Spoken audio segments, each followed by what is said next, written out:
selon moi, on est toujours dans un processus de déconstruction. En plein social, on déconstruit les clivages fondamentaux, le sexe, la race. Et en période équinoxiale, on déconstruit les clivages nationaux, les clivages culturels. Donc finalement, on est toujours dans une phase de déconstruction, dans un sens ou dans un autre. Et on peut classer les comportements des uns et des autres dans cet esprit-là.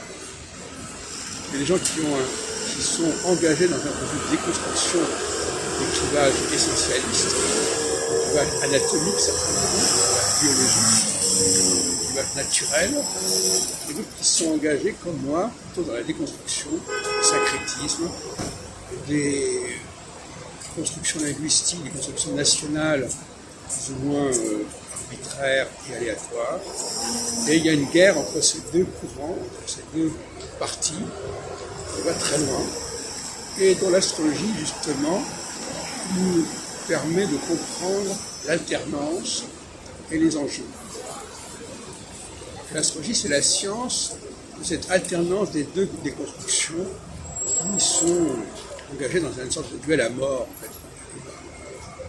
Et d'un côté, la linguistique, en réalité, par-delà la diversité des langues, est d'abord une approche anthropologique, et la notion d'anthropologie, c'est une notion qui renvoie à l'essentiel, à l'essentialisme, même à la morphologie.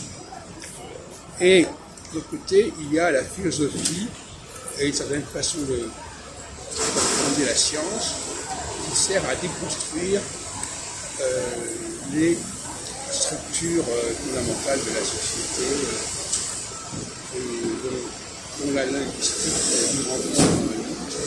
C'est peut-être son objet. On n'est pas là pour multiplier les langues, mais au contraire pour montrer ce qu'il y a d'essentiel dans toute forme de langue, de culture.